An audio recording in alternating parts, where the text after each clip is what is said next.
Good evening, and the last evening that we're going to be here in 2025. Oh man, what has 2025 wrought? What does 2026 hold? That's going to be the main topic tonight, plus a few news items on an extra long special countdown to 2026 with our guest, the absolute greatest podcaster of all time, Dr. David Livingston, from the news desk at the Center for Space Commerce and Finance. My name is Thomas Andrew Olson, and this is The Unknown Quantity.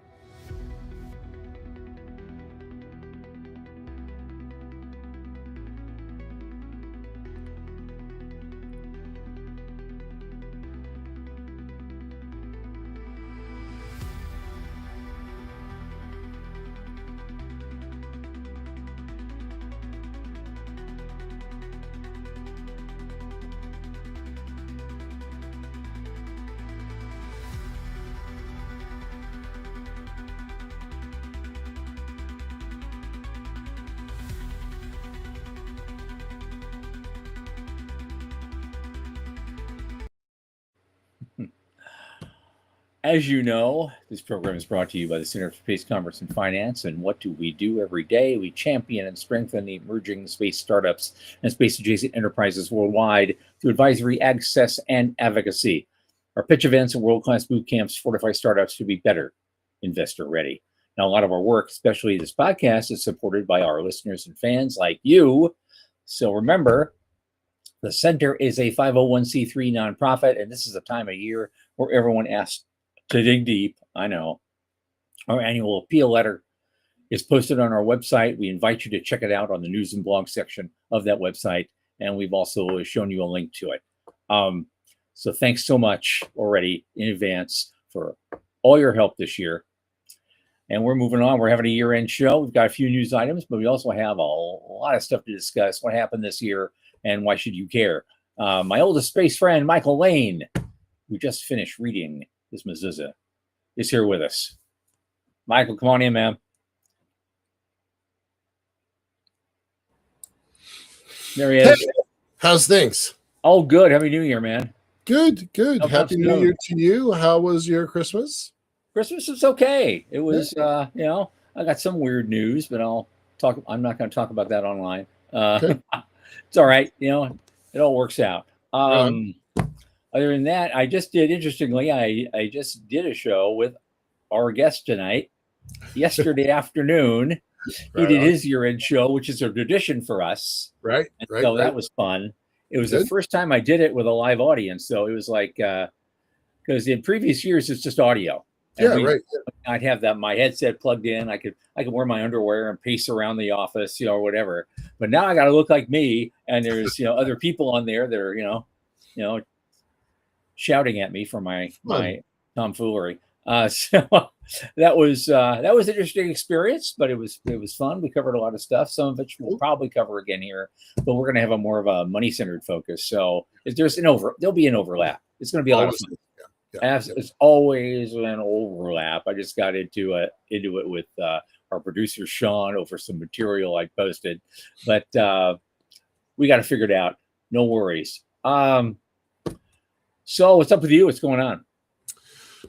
Christmas was quiet, probably the quietest I've had in a couple of years, actually. That was nice. It was quiet. It was kind of chill, kind of helpful. Hung out with my mom and her family on Christmas Eve. My brother yesterday. Yeah, just quiet. It was quiet. Yeah, good. It was good. Yeah. Good. I see Morty's already here. Jason's already here. Hey guys, I hope more guys pop in. I know Joe Prostretto said he's going to try to come on, and we'll see who all shows up. This is sure. Yeah. Happy New Year, Merry Christmas to all of you. I only have a handful of news items I found really quick. We can go through those because we have a whole bunch of stuff to talk about. It's the end of the year. What happened? Why do we care? Right. And I know for me, the top event, the top thing, if you could pick the what is the one thing we learned in 2025? What do you think it is, Michael? The thing I learned in 2025 is that the past does not predict the future, right? We've had this slow growth for 25 years, and then all of a sudden it's straight up. And I think that is I think that's a big change. I do. Okay. Yeah. Okay. I thought you were going to a very lame place with that, but no, you did okay. You No. I was like, no, like if we and we'll talk to Livingston here in a minute, but I mean, if we were to look back, look, this is the last few days of the first quarter of the 21st century. We're solidly in the 21st century now. Yeah, no doubt about it. And if you were to look back at 2001, 2004, 2007, 2015, even, yeah. slow. And then all of a sudden, 2025, it's a hockey stick growth, right? Yeah, so, I do have a few stats to share with you on that a little later. It kind of started growing in 2020, and we started seeing a tipping point there. But right. Yeah. Well, the biggest thing. What's for you? The biggest thing I learned was that short, squat, stubby spacecraft land on the moon more successfully than tall, skinny ones. No doubt about it. That's it. Yeah. That's it. I got to go off screen if I'm going to check that message, Sean. Our producer is telling me I have to check messages, and it's actually on my phone on the other side of the room. So just give me a minute. Yeah, we've been having some problems on the back end a little bit. So we're getting that sorted out. That is awkward. Uh-huh. You just had to change the password, didn't you? Yep. I tell him I emailed it to you.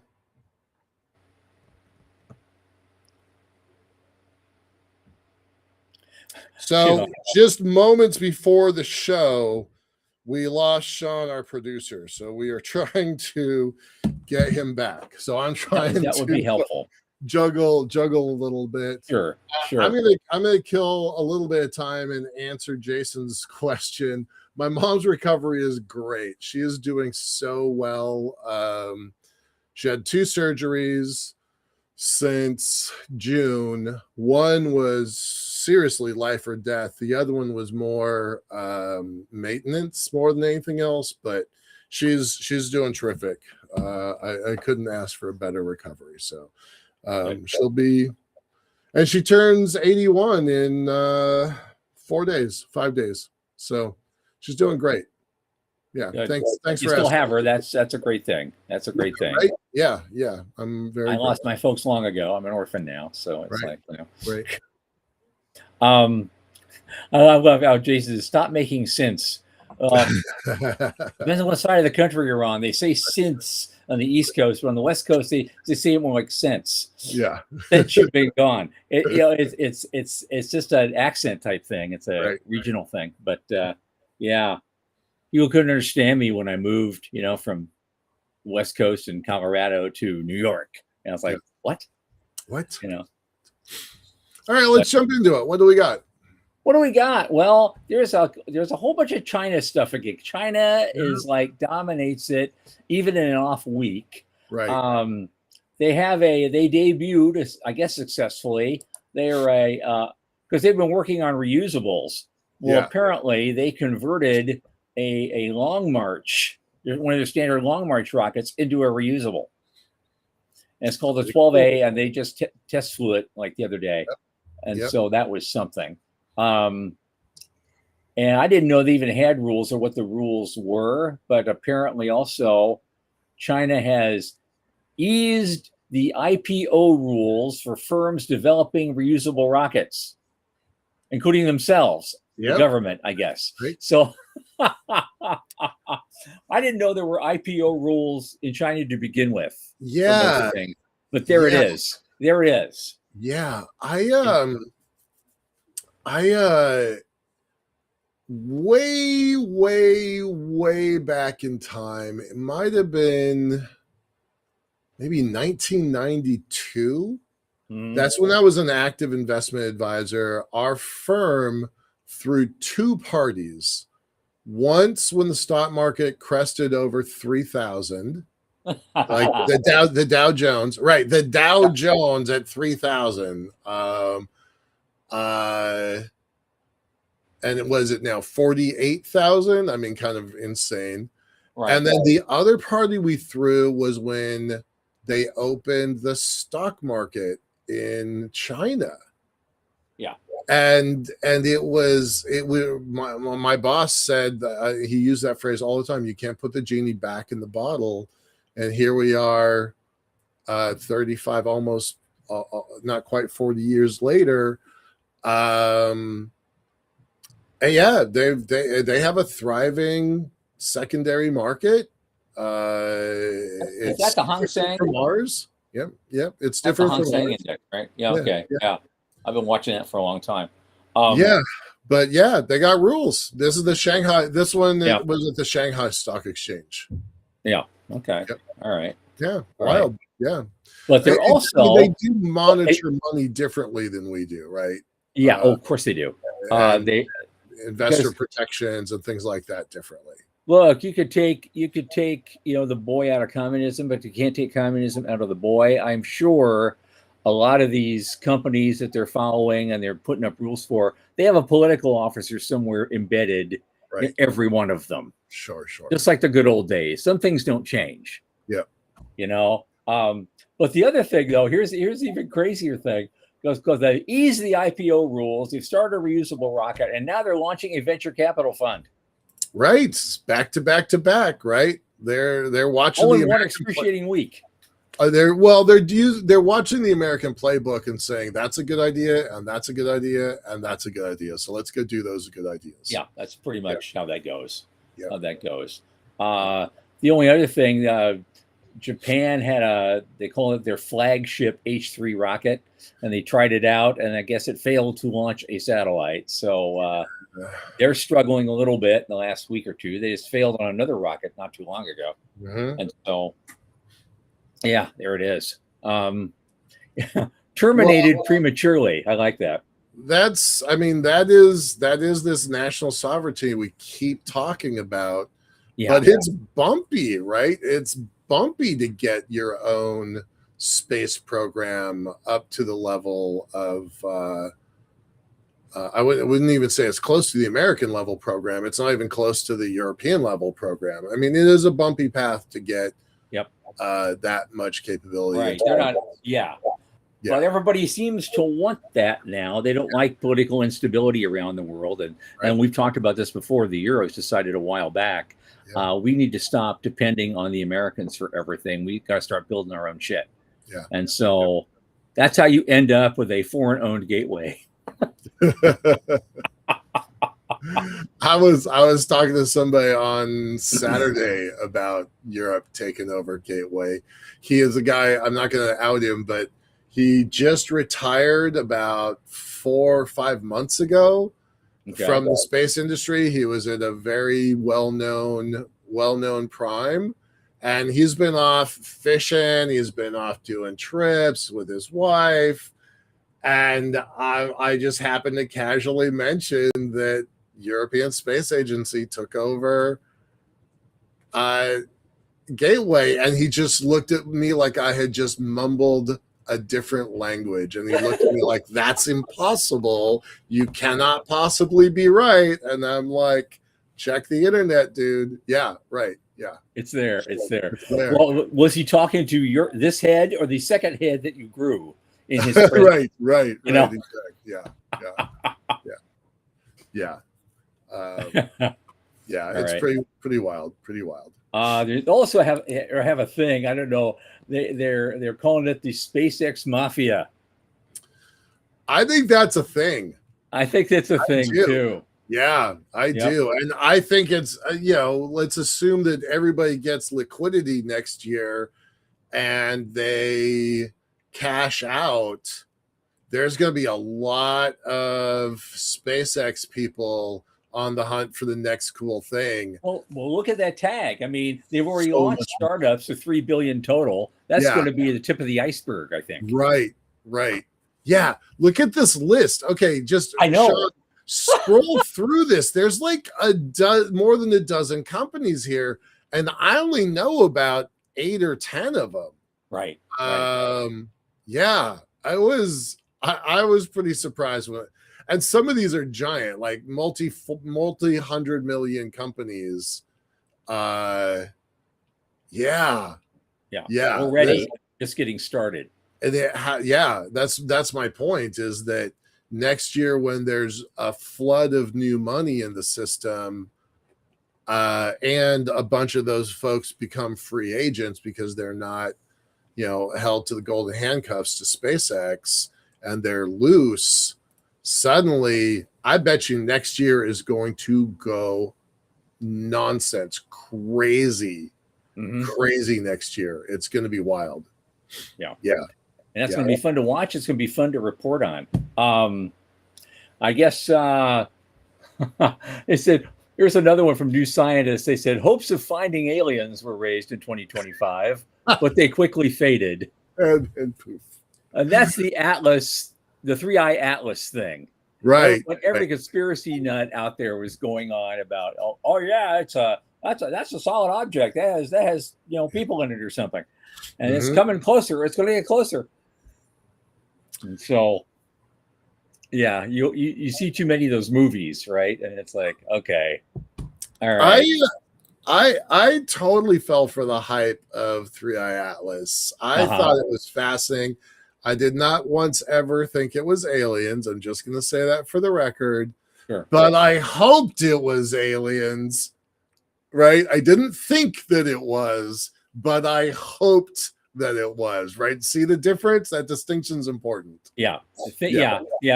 Well, no, it's like the old Fox Mulder poster, on his wall. I want to believe. I want to believe. Exactly. I totally buy into that. Yeah. Yep. I was pretty impressed by Dr. Loeb at Harvard. He kept a pretty level head. A lot of people took his questions and turned them into internet fact. And so a lot of intentional misreading for the hype and for the clicks. But yeah, it was interesting. It was interesting to kind of watch that unfold. It was neat. I liked it. Yeah. As you know, we talk about, we're the intersection of space and money, right? I did a fun little task, and Sean tried to call me out on it, not understanding what I was trying to do. And he sent me this huge email full of a whole bunch of stuff he got from the AI, And I said, no, that's not what I mean. I went through all of our scripts from 1st of January to now. And I just put the numbers down of the companies that we personally reported, individual companies that got money. And that added up to 25 companies getting a total of $2.2 billion. I'm not counting what the Japanese putting in 6.8 billion. I'm not counting Luxembourg. I'm not counting Germany putting in money. I'm not counting the UK and all that. I'm not counting any of that. I'm certainly not counting the 1.5 trillion that JP Morgan wants to do. None of that. These are just people that actually got checks from other people. Right. That we reported on. Right. That's only the ones that we reported on, right? Like we can't cover everything. We didn't. We never tried to. And one of the official reporters of all this, of the industry, and they only have data up through Q3 that they could publish. Right. And at that point, there was $3.5 billion total investment at that point. And so here it is a quarter later. So if we just guess another, 1 to 1.5, even conservatively, that's $5 billion for the year, which is still higher than last year and a lot of other years. And so, but there's a whole bunch of other data. And if Sean feels the need to share some of it later, if it's important, he can put it in the chat or put this thing on the screen. That's okay. We can talk about that. But the point is, there's a crap ton of money flowing into this industry, and it's getting bigger all the time. It The is uh, the insane. original at the end of last year, the whole industry was valued at 612 billion. They're saying this year it's closer to 630. Yep. And so we're on track for $1 trillion industry by say 2034. Oh, I think it's going to happen Maybe sooner than sooner. that. Maybe I sooner. do. I do think it's going to happen sooner. Yeah, I don't think it's going to be 2030. It's going to be more like 32, 33. But yeah. I've got, I'm not one to do these, crystal balls for next year. That's not really my style. But Yep. I'll tell you, I am excited about next year. I really am. There was a guy who is a writer at Payload, Jack Kerr, and he put out 23 predictions. And I'm like, I agree with that one, and that one, and that one, and that one, and that one, and that one's a question mark. I hadn't considered that, and I agree with that one. You get a prediction. Right. And you get a prediction. 23 predictions, and I'm like, if half of these work, we're going to be busy next year, and if all of them work, it's a game changer. So that's absolutely right. Yeah.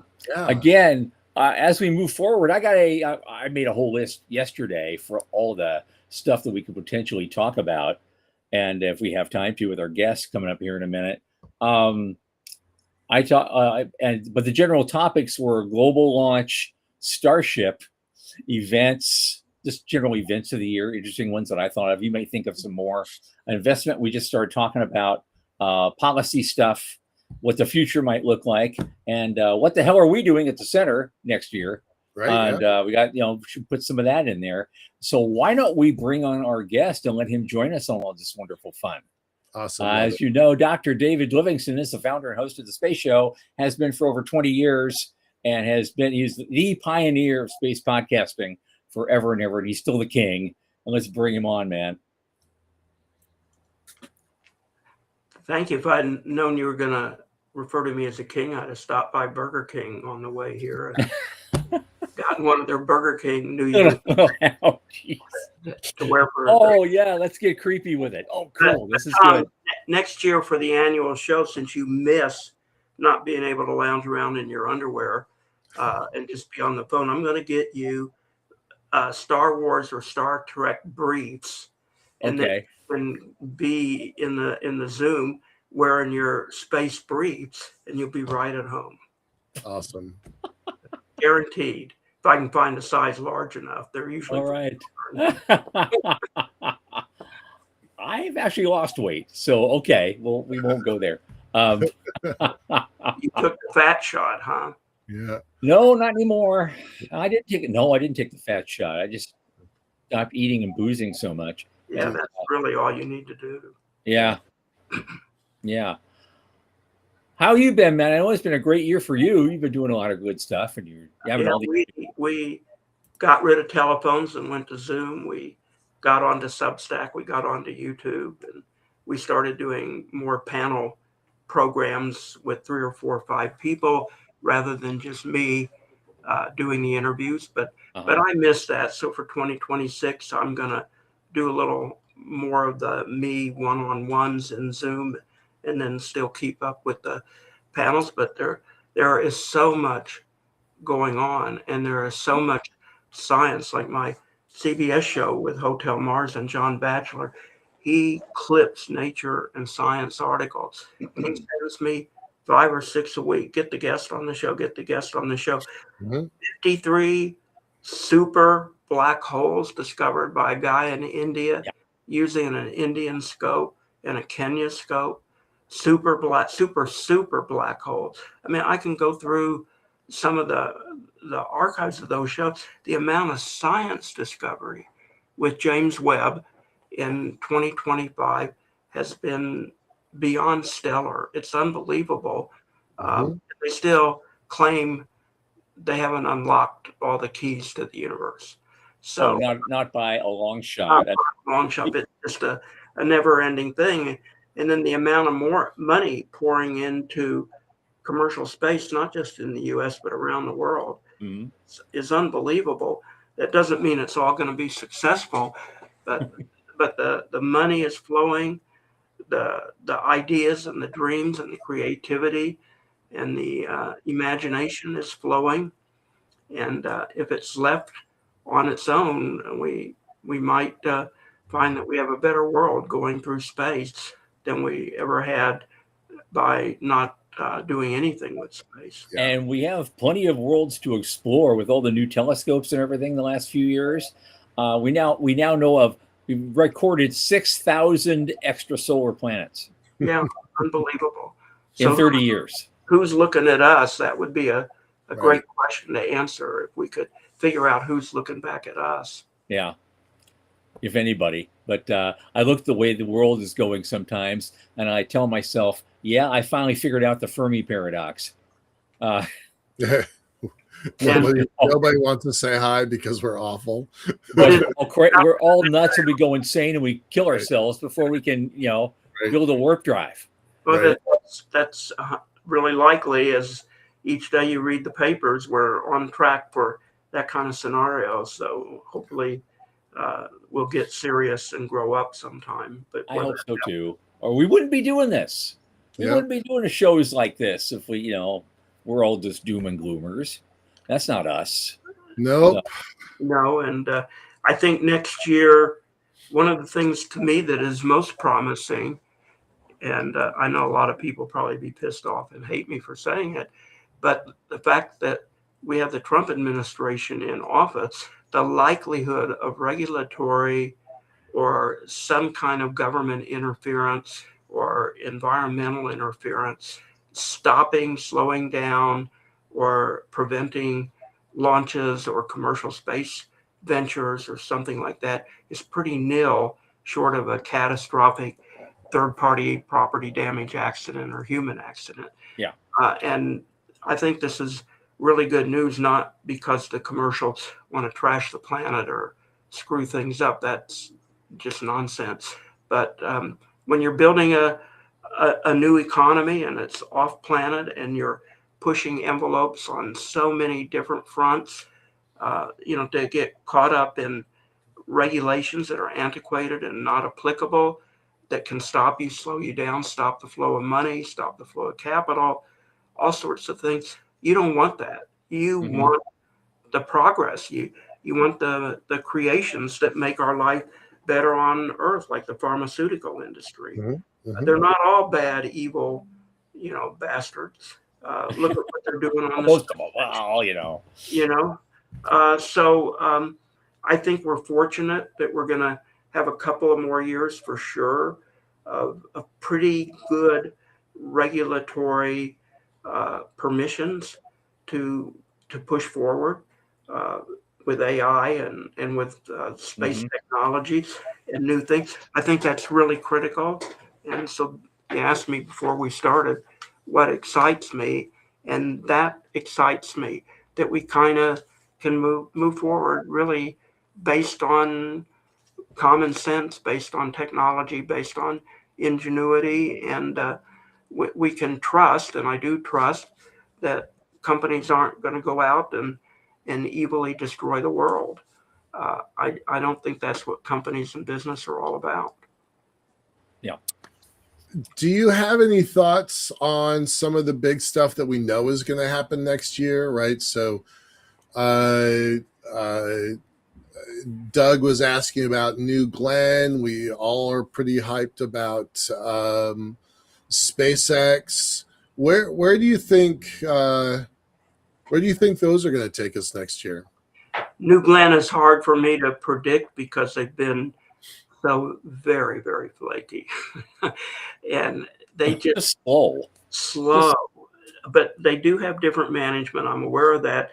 They have put a lot of effort into their up and down yo-yo over there in West Texas.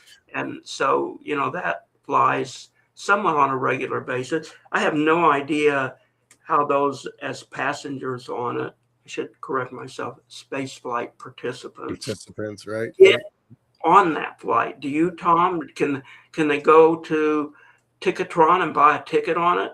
I mean, how do you? They always announce who the who the spaceflight participants are, how they get on it. Does Bezos individually select them? Do they pay money for it? I think they just pay. So, no, that's definitely not true. Really? No. George Neal, as much as I love and admire that guy, definitely does not have George Neal. He was the head of AST for a long time. He was one of the heads of it. FAA for years. Yeah. And they're like, here's a trip to space, buddy, because you're good for the industry. No, they have I don't know what their internal process is. This is not me speaking from knowledge. This is me speaking from guesses. So it's not a true commercial process. No, there are some people. There are some people who have paid some tickets, but that all female crew, that was a PR stunt of all time, right? So they definitely pick people for the look of the flight, not just for the economics of the flight. Yeah, who's going to look good in the spacesuit, right? Right. Well, I mean, that's not what I meant, but Sian Proctor was a pretty good example of somebody who really, their time had come, they put in their dues, they'd done the work, but they never got to be an astronaut. Like they are picking people that are politically useful for them to put on a plate. But there's people out there somewhere who plunked down that first $250,000 or 500,000 going, I got bumped for Katy Perry. Come on, man. I know one guy, and he's on the space show a couple of years ago, but I won't tell you his name, but he made the comment on the show that it was the best $16 million he ever spent. Okay. A lot of money.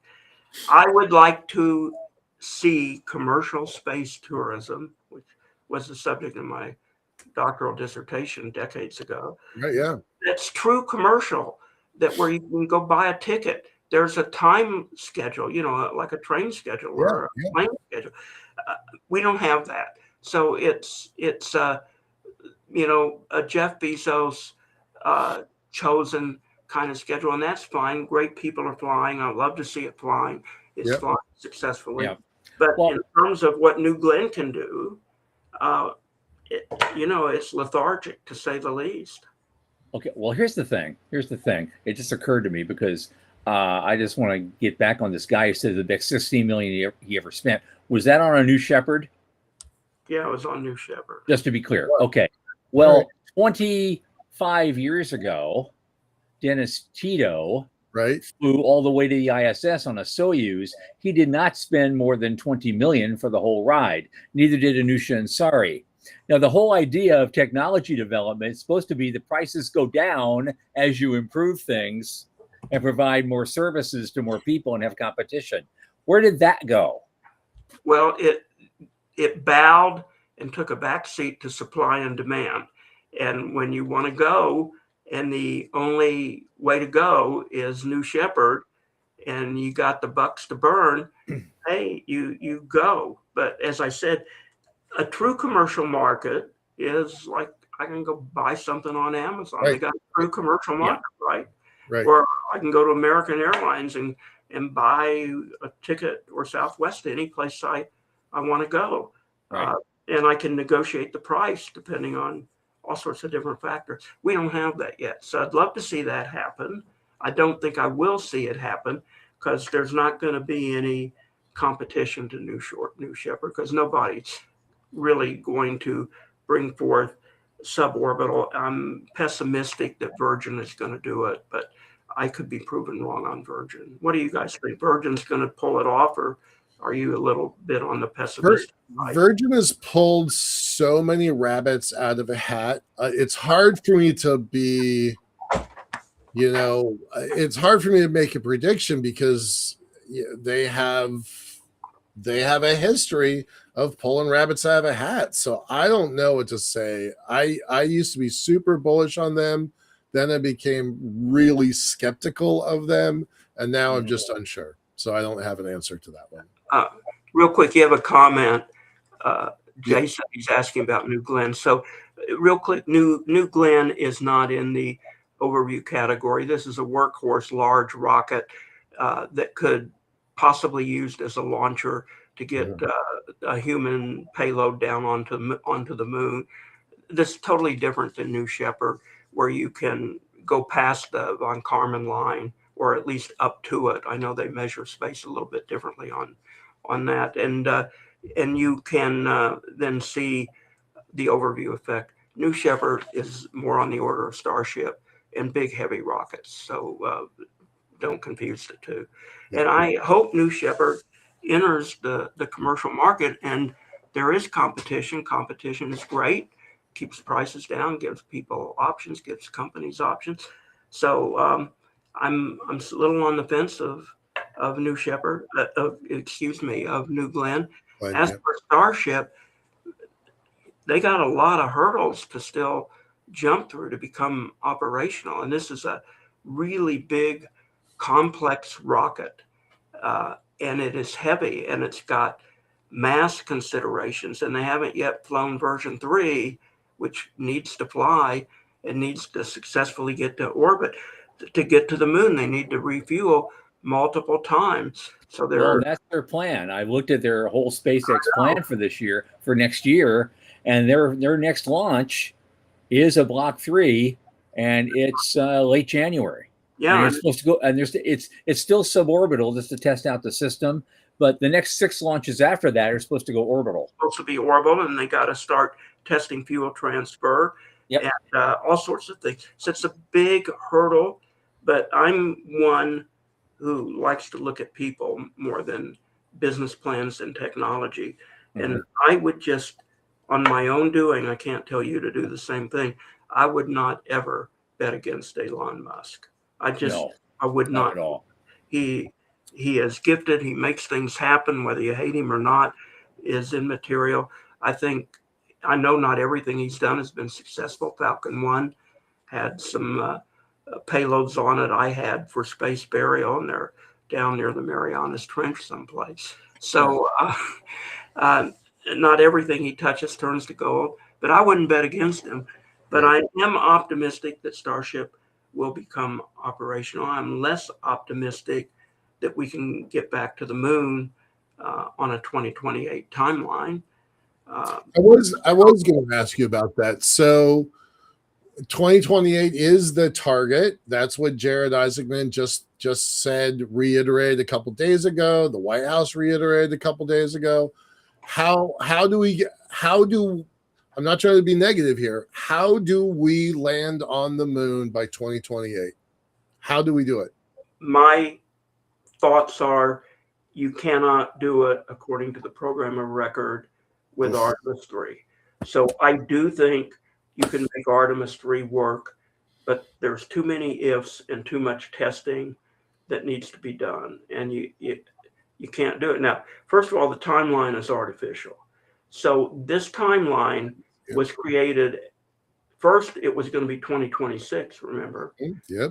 And then originally, when Artemis was conceived, it was going to be before President Trump's first term ended, because he wanted to go to the moon while he was still president, first term. Yep. So now he wants to get us to the moon while he is still president, but also to beat China. But the announced China timeline is 2030 if they are telling the truth. Now, they may not be telling the truth. They may be shooting for 2029. They may even be shooting for 2028 to stick it to Trump and say, you have made China great, not America great, because your stupid plan to go to the moon is too hard and you couldn't get it done by 2028. Right. I think it's really hard to do the program of record since none of it really exists. And, the lander doesn't exist and the fuel transfer doesn't exist. And they got to go to the Gateway, which is now a European creation, because the SLS rocket can't get directly to the moon. So they got this cockamamie orbit that they're using only because SLS is the rocket. So I think they would have to modify the program of record, be willing to say, we're going to do Apollo redux and, just do a vanity flight to put humans on the moon before China in 2028. I think if Starship got perfected, it could do direct to the moon if they got all the refueling flights done. So I think they need to come up with a simpler engineering plan. And will they do that? Will Congress change the program of record? Your guess is as good as mine. But I think the program as stands is at peril. And I do not think that Musk can make it happen in that time frame. Now, maybe they'll make it in 2029, but President Trump won't be there in 2029. It's Right. just amazing all the things that get in the way of making this done when you consider we went from nothing to the moon in 8 years at one time in our past, Right. and now we can't even do it in 2. We already have 90% of what we need, and why we just light the torch and do this. We used 6.5% of the federal budget the first time, and we're using now we have less than 1.5 of 0.33. Yeah. I get it. I get it. Yeah, it's all that stuff. And I mentioned the other day, it also, the thing, if you stick with Orion, you stick with SLS, you still need a lunar lander. And so Musk hasn't proved himself yet. The what is that called? The HLS. It's like a stubbier version. And the Blue Moon lander doesn't exist from Bezos. Right. Nope. Right. Nope. That's their only other place to go with if they could whip that together quickly. And you're basically just doing Apollo on Viagra then. Absolutely. So if they want it by 2028, my opinion, I want to qualify myself. I'm not a mission designer. I'm not an aerospace engineer. I'm a radio jock. And just from all the people I've talked to, Mike Griffin, lots of other people, no, it will not happen with the current program of record and the current infrastructure plan. But it can happen if they get their butts in gear and come up with a much simpler space mission architectural plan. They probably are stuck using SLS. Some of them call for 2 launches of SLS, 1 cargo, 1 human. They rendezvous and then go down to the moon. They still need a lander because SLS is not going down to the surface of the moon. I hope they pull it out. I think getting to the moon before China does is important. I do think China is nefarious enough to be dishonest about their lunar timeline. And maybe they can do it by 2029 or 2028. But they have a 2-launch program. And, they don't have magic engineering any more than we do. So they're going to run up against hurdles and challenges too, even if we don't necessarily hear about them on page 1 or in the business news. So there's no guarantee that China has smooth sailing to meet their own timelines. They may have technical glitches as well. But I think it's important that we get back to the moon. We have to get back to the moon to stay. Just doing an Apollo mission on Viagra doesn't do much for me. We need to have, even if it's an outpost with 4 people that spend 6 weeks at a time there or something, and then go back up to a gateway or a lunar station or something. We need to start a permanent presence on the moon, even if we don't go to the South Pole, but we choose an easier landing spot.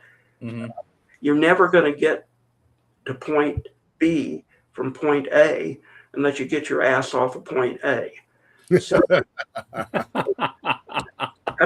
the rest of it, space is so rich with rhetoric and talk and fantasy and magical thinking and dreams that have no chance of ever, getting 1 foot in launch off the face of the earth. It's rich in this history. But if you could cash those in, every man's a billionaire. That's right. So you gotta be grounded and you gotta get going. And we have a lot of opportunities now to get going. And I hope we don't squander. But look, you guys watch Congress and politics probably as much, if not more than I do. I'm tuning it out. I'm so disgusted with it. But this requires agreement and bilateral support. And legislation that's passed. Are these bozos, willing to, come on board?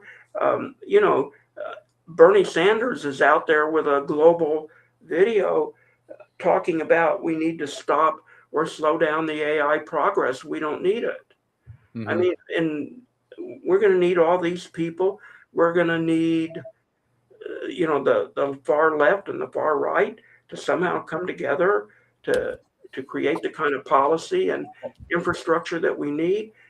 Look, I know you're not doing a political show, but these are tough times for constructive government, in my opinion. Yeah. And I don't see any sign that 2026 is going to be any better, especially since it's a midterm year.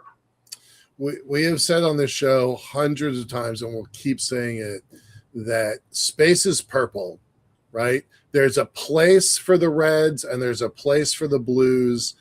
And but the rest of it, it's not, we don't see a lot of that cooperation. Yeah, don't come and touch my space. You got to go screw up everything else, but you leave space alone. Right, exactly. Well, I wanted to bring up something. We were talking about the China threat and everything, and if they're going to maybe they'll do it in 29 instead of 30. They're just saying 30 to gaslight you. It could just as easily be the other way. They're saying 2030 to gaslight us because the real answer is probably 2032 or 33. Because China has more challenges with fewer resources than the U.S. does. They're trying to keep up in everything. They're trying to build reusables. They're trying to build thorium reactors. They're trying to build space solar. They're trying to keep up in AI. They're trying to keep up in all sorts of things. And all those other things they're trying to do also require limited resources. And so it's a matter of what they can reasonably, effectively put into use to get done what they could get done. I'm not saying what I'm saying is absolute truth. I'm just saying there is a possibility, a non-zero possibility that they're actually, being very dreamy about their projections, and realistically, it might take longer. But we don't want to rest on our laurels and think that's true. We need to get there fast and just get it done. And they've got their problems too. That's why I say there's no assurance they're going to be sure sailing into a 2030 launch or a 2029 launch. They can meet their challenges and have delays just like we do, and they're not transparent.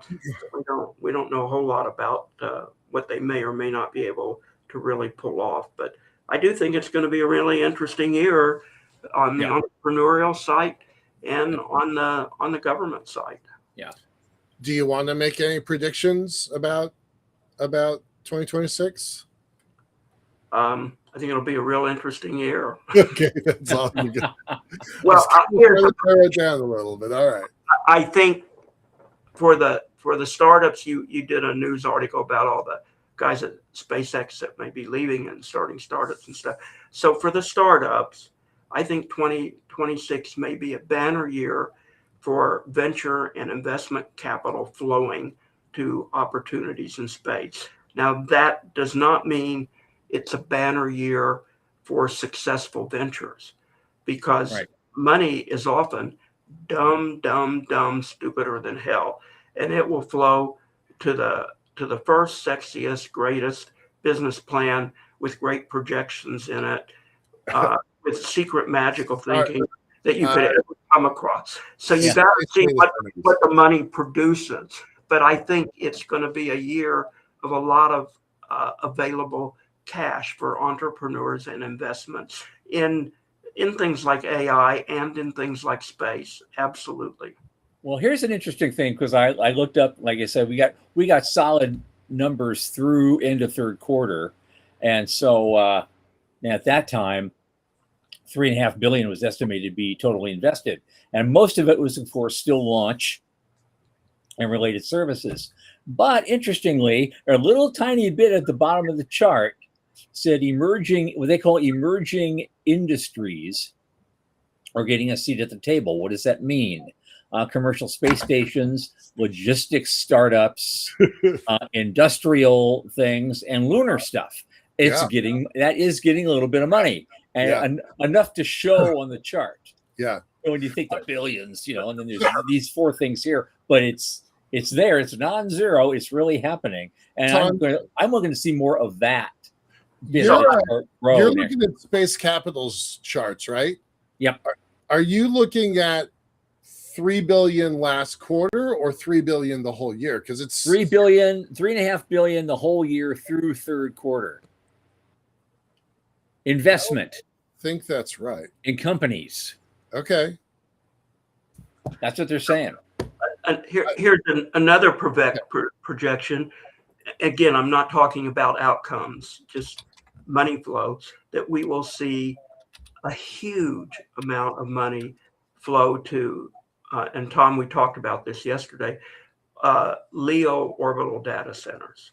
Yeah. Now, I'm not saying we're going to see conclusions to that investment or outcomes, because it will take time to engineer them, build them, develop them, get them into operation. We're probably not going to see any operating per se in 2026, but we will see the beginning of the cash flowing into that potential industry big time.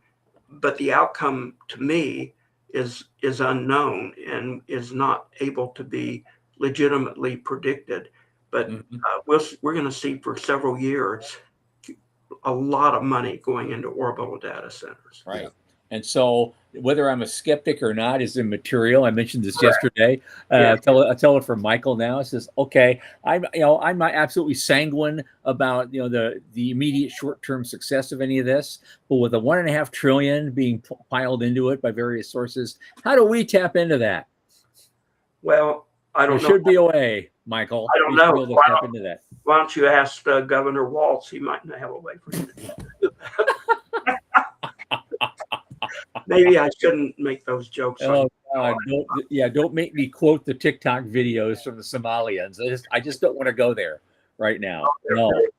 Great one on X with a guy who, well, let's just leave it. But but I was through it. So, but anyway, any other things? Any other? There's a lot of great events that happened this year. Anything else stand out that we should probably mention?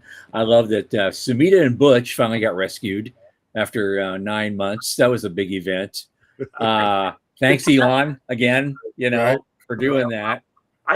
Russia destroyed its own launch facility. Oops! Who knew? Right? Nobody put the brake on. If you don't count the space industry, I think the capital gains made by members of Congress and the Senate in the stock market is a terrific accomplishment in 2025. I think catching Starship was really amazing when they caught it coming back. That was a phenomenal accomplishment. And I know when Starship was blowing up on launches and they finally had the successful one, that was a really great moment when we saw Starship fly and work perfectly. So those were two moments that I think were truly great. Avi Loeb was a guest on the show. He's been a guest about 4 times, maybe 5 times, this time on Atlas. And I thought he was really reasonable, not what all the kooks say to him, but I do agree. He thinks that we're going to have more and more of these objects coming in, and we're not prepared to track them and not prepared to analyze them and see what they are. And we really need to boost the resources to investigate this, because now we have the ability to see them and track them.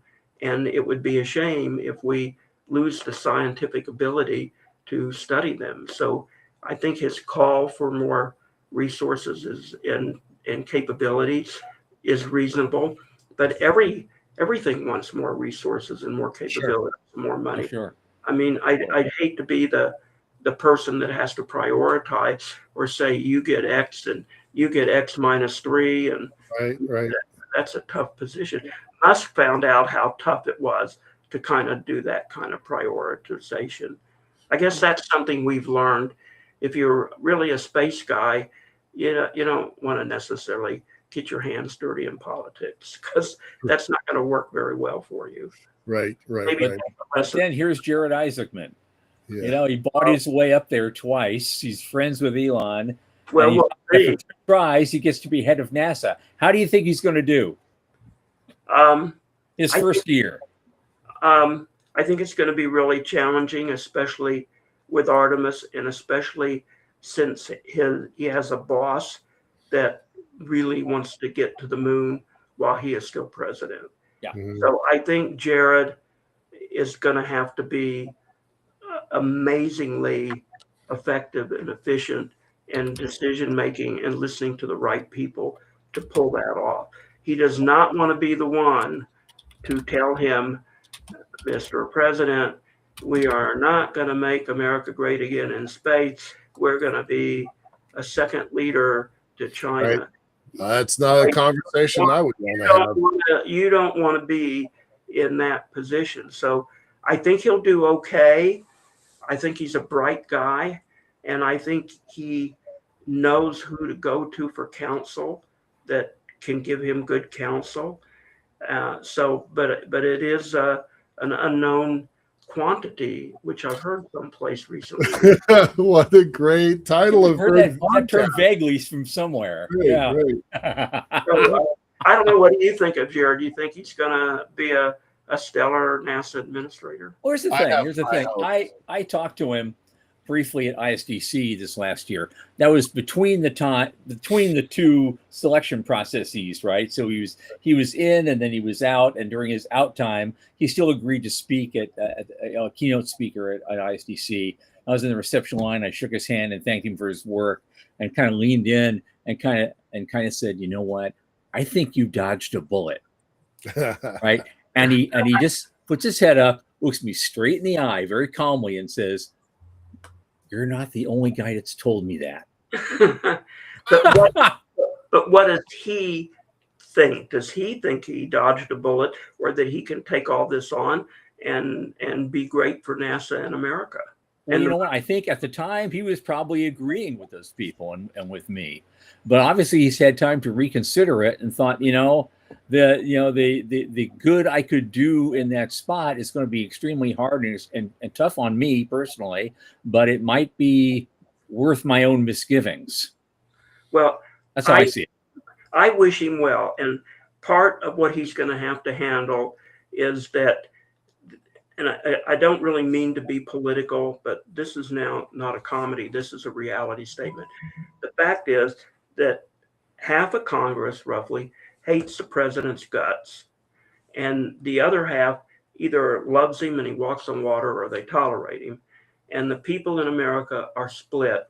And for Jared to move us forward with national space policy goals, to get to the moon by 2028, to do all sorts of things, he's got to thread needles and walk carefully, because he's in a really divisive and sometimes absolutely hateful, dishonest environment.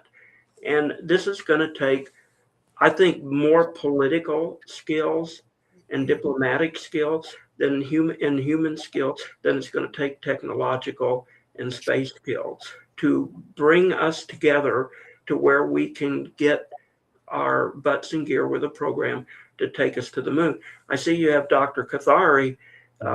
He can't speak. You're on chat, but if you listen to him for 5 minutes, you'll get a dose of why it is absolutely impossible for a Starship to be going to the moon, and that you have to have a 2 SLS thing. That's the only choice today. But who's going to go tell the president or his chief of staff, Mr. President, Artemis 3 has no clothes. You want to be how do you do that and move the ball forward? So Jared has a tough nut to crack, probably much tougher than building his own business. Doing other things, because of the policy and the contempt and the dishonesty that we have going on probably on both sides. So I hope he does it. I really wish him well. We need the success, and I hope he's the one to make it successful. If he falters, we won't be successful. That's how I see it. Right. He is the key to however we do this to make it happen and to make it work. Yeah. Well, here's something I just want to throw in. Because to balance, and we still don't know what the final budget's going to be. Have you seen the actual final number what the budget is? We still don't have one, and so he's got to dance around that too. But the other thing is, he also needs a good right hand, and the right hand, I think, in his case, given all the challenges, is going to be whoever his CFO turns out to be. Well, they named one. Greg Autry is the only guy whose name has come up, and well, they had a hearing yet. They have a deputy NASA administrator that I believe is either up for Senate confirmation or has already gone through confirmation, and he's not experienced for this at all. I forget his name. Yeah, that's why you need Autry. But they already have him named. Well, Greg is not named. I agree. Greg is a great friend and a great guest on the show, and I like talking to him. And he is a guy that could make this happen. He's a financial guy more than an engineering guy, but he understands all this, and he could do it. Maybe one of your chat listeners will give us the name of the named and person up before the Senate who is supposed to be the deputy administrator, but he's an administrative guy. He doesn't have the wherewithal and the technology and the know-how to move NASA forward and to be Jared's right hand. So I don't know if it's final or not, but you're right, Tom. He needs a really good right hand. By right hand, I think if Greg is the CFO, he's a good right hand for those purposes because he can navigate the budget thing. Now, whoever the deputy administrator is, maybe that person is being chosen simply on their proven ability to execute directives. Probably. And that may be it, to keep the load off of Jared a little bit. So, AJ, if you're still on chat, please look it up and post the deputy administrator's name and something. Anderson. He says Anderson. Yeah.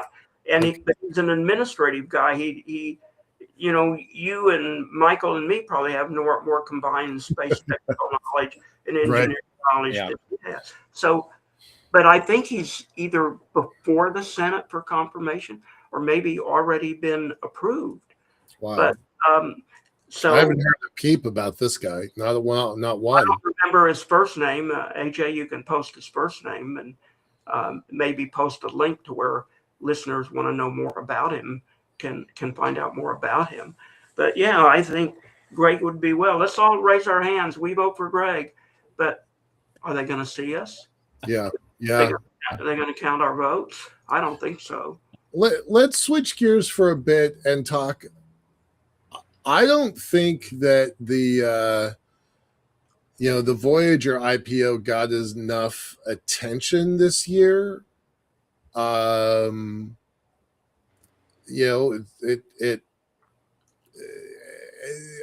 me, that was kind of a really big moment. It was like a Netscape moment way back in history. And I don't feel like that really got that much attention. Do you have any thoughts on that?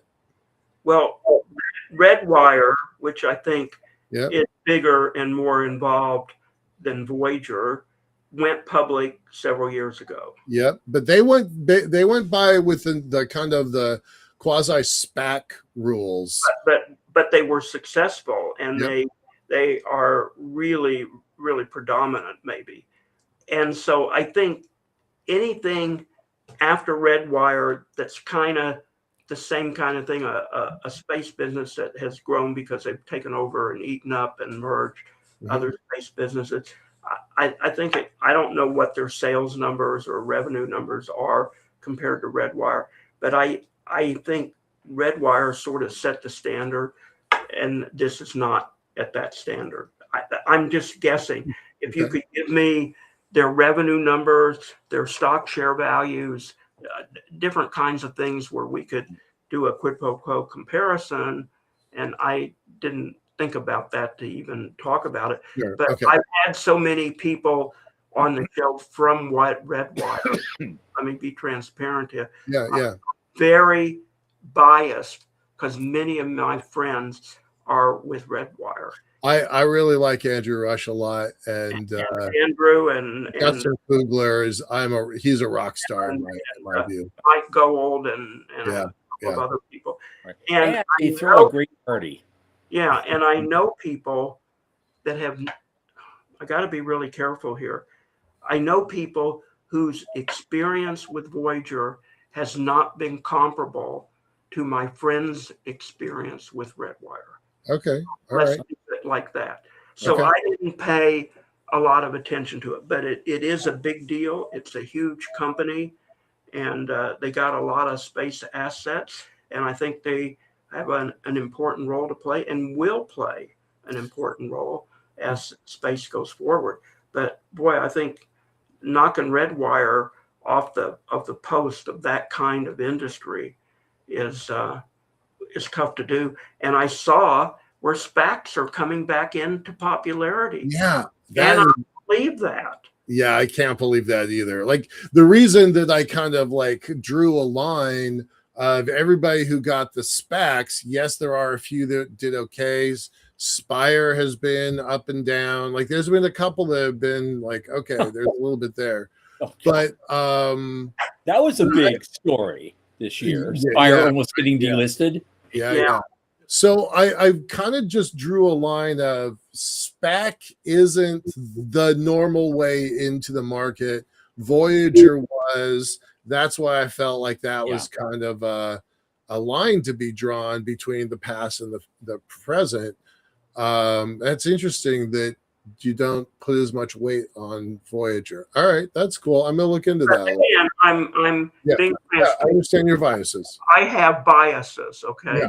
So if you were my client and I was telling you to buy stock, I would say, guys, I'm prejudiced. Go find somebody neutral because you don't want my thing. And I want to thank Doug and AJ. The guy's full name, for those of you that want to look more into who is supposed to be the deputy NASA administrator, is Matthew M-A-T-T Anderson. You can Google him or AI him or whatever, and you can see his credentials, and then you can make up your own mind as to whether he is the guy to be Jared's right hand. And is it sealed in blood already by the Senate, or is it pending? I don't know the answer to that. Okay. All right. Okay. So moving again, since this is a year in review, and in particular, the ISS just celebrated 25 years of continuous habitation. I know that, Anderson. You know Anderson? I do. How do you know the gentleman? I'm sorry. I'm literally reacting to this on the spot. I did not know this was happening. I'm like, he started the Space Force Association. Right. That's exactly right. Yeah. So he's the head of the Space Force Association, with who I've talked to at conferences because he has a booth. Yeah, right. He's not a Space Force guy in a uniform ready to go, beat the crap out of aliens. He's in the Rah Siskumva Association. Yeah, he's on the air side of the Air Force. He was a colonel. His call sign is Wolf. I've interviewed him a couple times on my old shows. I had no idea he was being considered for this role. He has a very, very militaristic perspective of space. But interestingly, he was out before Space Force existed. They brought him back for this association. Yeah. So he founded that. So I had no idea. I literally did not know. And then when Dr. Scathari and Plata posted Anderson, I'm like, I know that name. Who is that guy? And so I looked it up while we were on the show, and so that's a big surprise. Yep. Yeah, thanks for reminding me. So look, would on the right hand, everybody, I have Dr. Greg Autry. And on the left hand, everybody, I have retired Colonel Air Force Matt Anderson. Right. You pick who you want to guide Jared through some really treacherous landmines to get us back to the moon and to revitalize NASA. And I don't know Matt very well, but I've met him at booths on the Space Force. But my vote, again, I'm biased, because I know Greg so well. Yeah. And I think Greg is terrific. So Yeah. I vote for Greg on the right hand. Yeah. But that isn't the game in town. You know, the general doesn't get to go to war with the army he wants. He goes to war with the army he has. Yep. We need to remember that, and that's the same for Jared. He doesn't get to develop space policy and programs with his dream team. He has to take what he gets, and what he gets may come from the Congress or the White House, or I don't know, some other source. Both. He gets the direction from the White House and the money from Congress. So he's got to thread that needle. That was a phrase you used a little while ago. He's got to thread that needle very carefully. Tom, what else were you going to say? Oh, I don't know. I don't know. Look, here, Doug, for people who want to read Doug Plata, he's just a bio about Matt. Right. No, what I was going to say was that another topic for a year-end show is that ISS just celebrated 25 years of continuous habitation. Now the question is, if it's due to come down in 2030, is the private sector going to be ready to carry the ball? I'm today cynical, maybe pessimistic. Cynical means sarcastic. Yeah. I do think some of the private sector space stations will succeed. I don't know that all of them will. I hope VAST does, and there's a couple of others that I have favorites. I know you talked to Lynn Harper. We talked to this yesterday too, and I've talked to Lynn and others. The absence of the national lab on the space station is a real concern to me. I think it's really valuable to the United States, to medicine, to science, to technology.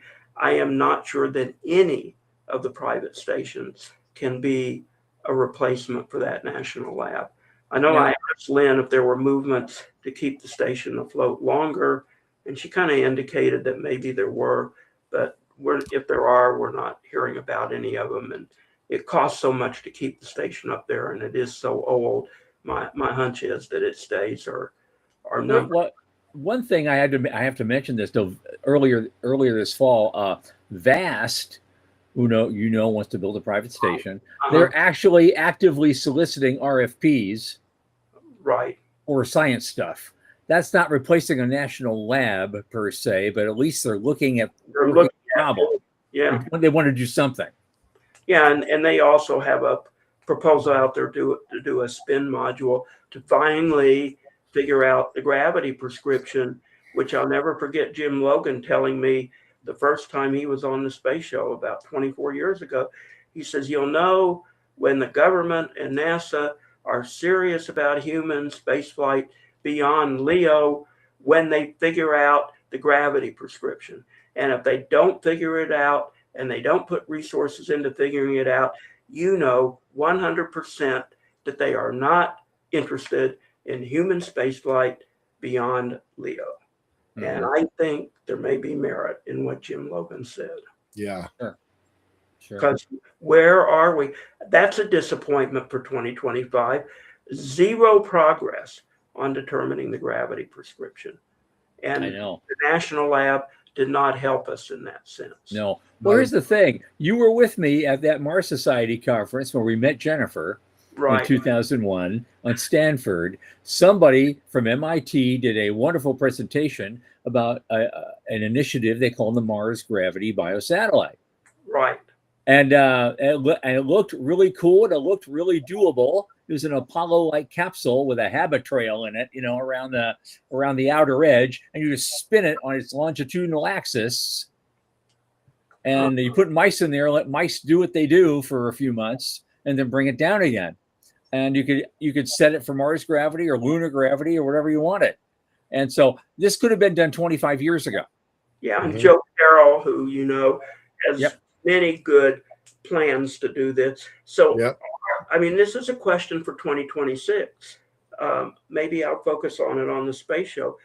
Are we serious about human spaceflight beyond LEO? And if we are, when and how and who will be responsible for determining the gravity prescription for human spaceflight? No other country is really pursuing it very strongly. I mean, China does a little bit on it. Russia is too busy blowing the shit out of the Ukrainians to put any money into anything for humanity or for construction. Right. And the Europeans, I guess, are going to be busy building a gateway. So I think the private sector, this is a big chunk of money for them because it involves human spaceflight. So I don't know, but I think we need to be really serious about figuring out the gravity prescription. And I'm sad to say 2025 was not a great year for doing that. And I hope 2026 is. But it would not be on my prediction list. Right. I was just about to kind of throw a little bit of cold water on that. I can't think of anybody who's actually doing that work right now. Well, even Vast, even Vast, because that's not a 2026 plan. That's I think 2029 plan. Yeah, and it's their second module, I think. Right. Yeah. I don't think there's anything happen. Nothing that I'm aware of in 2026 for that. Nothing I'm aware of. And I know all sorts of nonprofits that have talked about it, that have had ideas for not frequent flyers, but for nearby flyers to the ISS, to have this kind of thing.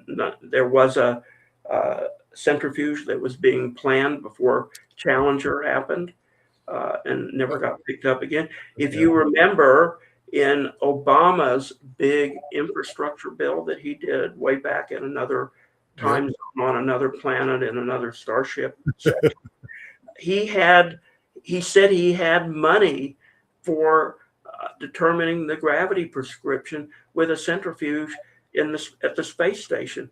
I don't remember the exact language, but somebody could fact check that. I remember that was in his infrastructure bill. Wow, I do not remember that. Check it out. People fact check me, and if I'm wrong, please let me know, because I'm almost 80, so maybe my memory isn't worth a damn. But I was really excited to hear that finally we're going to put money into determining the gravity prescription, and it was in his big infrastructure bill in Obama's presidency. I'll look that up. Jason's got a question about ITAR. Will ITAR adjust to incorporate clients abroad? Do you think that anybody's going to rewrite or modify ITAR when all the other rules are getting rechanged and rewritten? One that we could really use is rewriting ITAR. Do you think that's on anybody's to-do list? I think it's probably not going to happen. Yeah. I could make a really sarcastic comment about the administration, but I'm going to refrain from it. But no, legitimately, I don't think it will be on anyone's schedule. But stranger things have happened. You can go see Strange Things Happen or whatever that new movie just came out on Hulu. What's it called? Stranger Things or something like that. Oh yeah. That's at the end. Yeah. With the mysterious ending. Yeah. All right. Yeah. I have said for a long time that ITAR was the best thing to happen to other nations' space programs, especially Italy, in the last 25, 30 years. Yeah. ITAR's done nothing but cause us problems, but yeah. Oh, Jason says it. The centrifuge in ISS was confirmed. So yeah, you're right. Well, they have a tiny one up there for mice. Yeah. I mean, it's really kind of a miniature toy centrifuge. So they can do limited studies with mice, but no, it was in Obama's bill, and wonder where the money went. Wonder if it went to Minnesota. I just want to get a few things in to see if we can get some policy stuff here.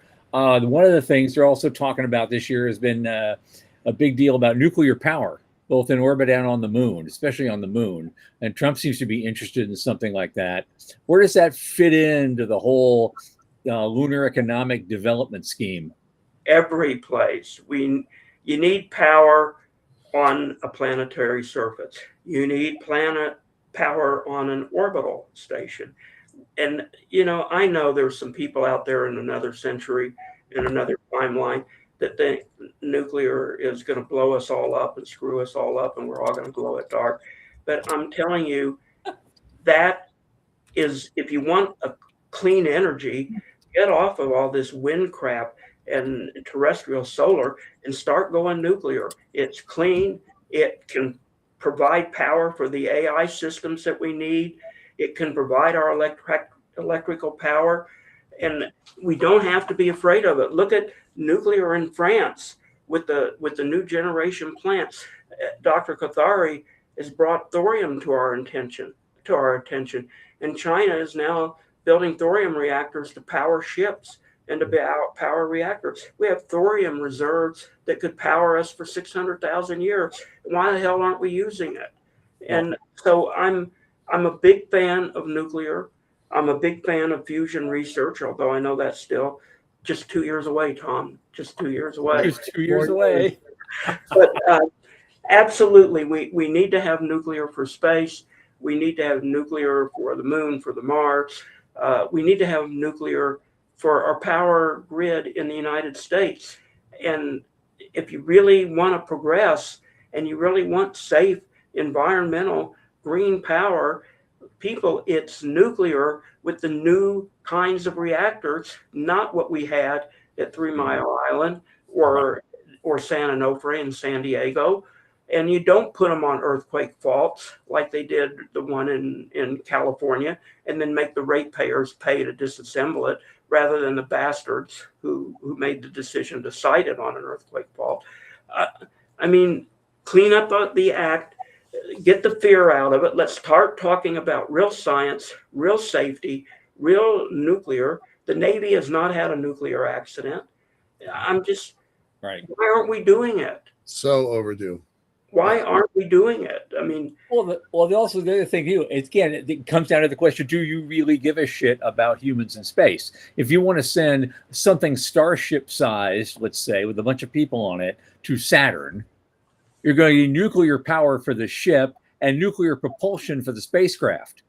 Absolutely. Period. And I give a shit about humans in space. I say on the space show for 25 friggin' years, the path through a better world, not just the rich people in the United States and the billionaires, but this even means the people in Kenya and the people in Somalia and the people in Ethiopia and all these countries around the world that don't have a pot to piss in, as they say, or educational systems, or everybody.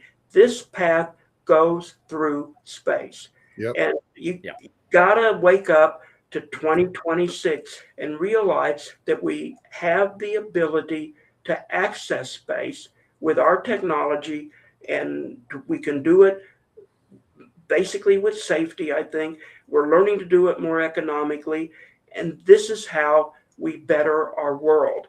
And I'm telling you, in the Cold War, when I was doing duck and cover drills in Tulsa, Oklahoma in grade school, in case we saw a big nuclear mushroom on the west side of Tulsa, okay, we could duck under our desk and think that we're going to be okay.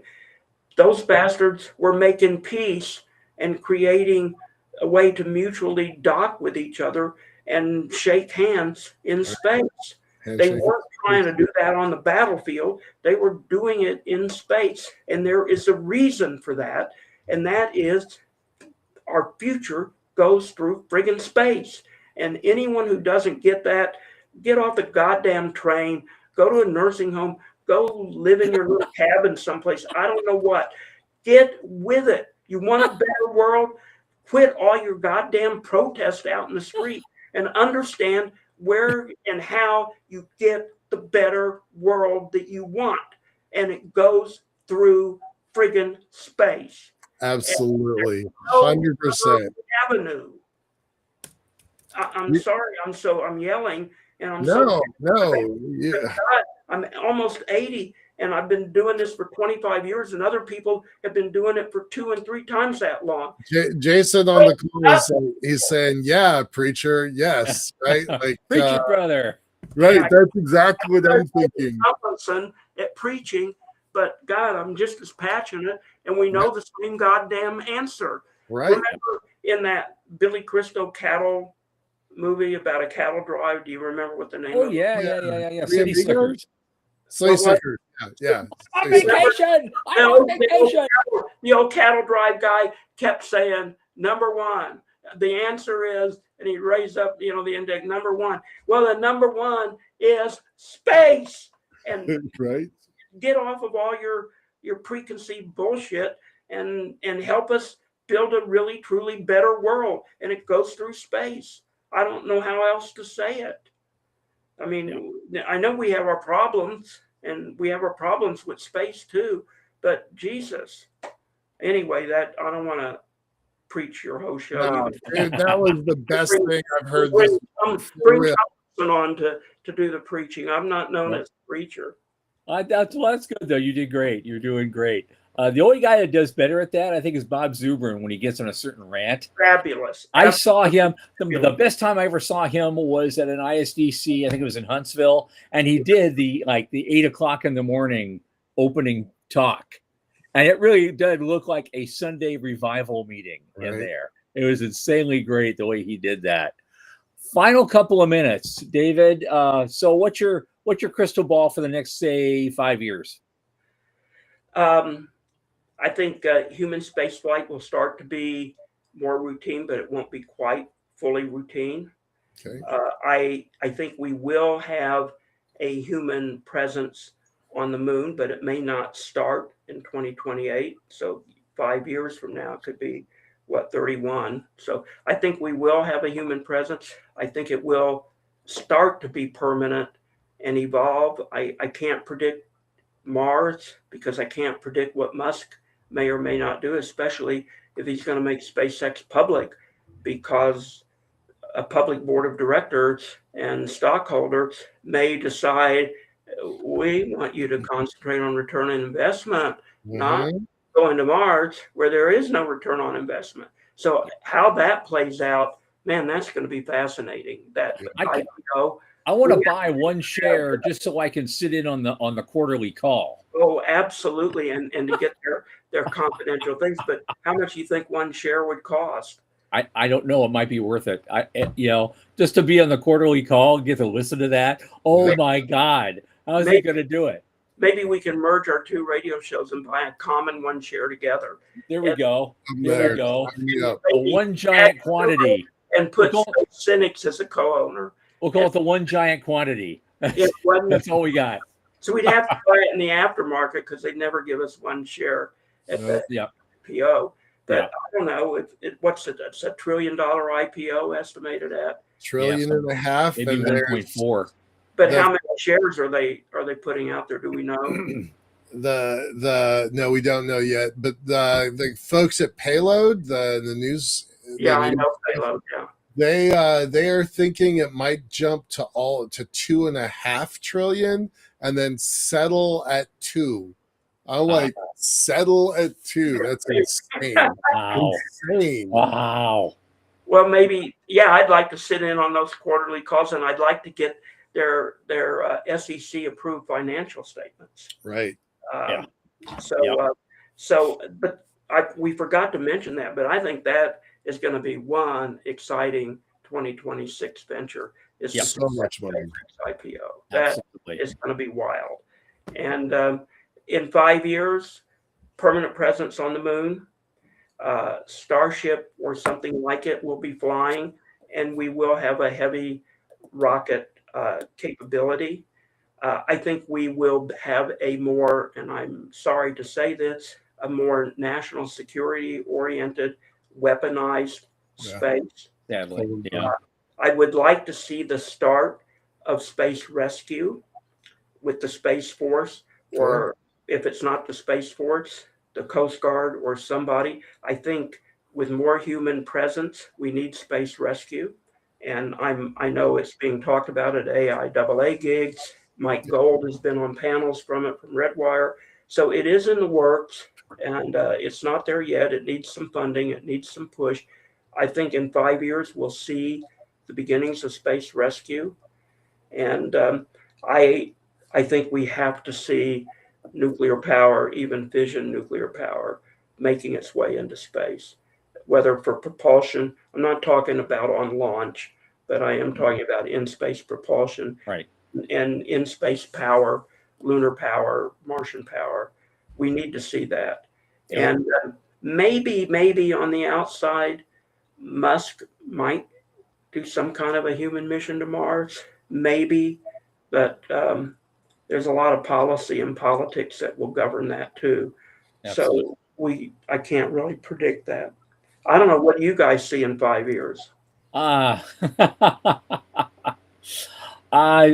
someone's landing on the moon. I don't know who yet. I'm not going to put it out. I like to say we get there first. I hope we do, but China may pull a fast one. I don't know. I don't know where we're going to go from there. But guys, on that, we have to close it down. We have this is the last show for 2025.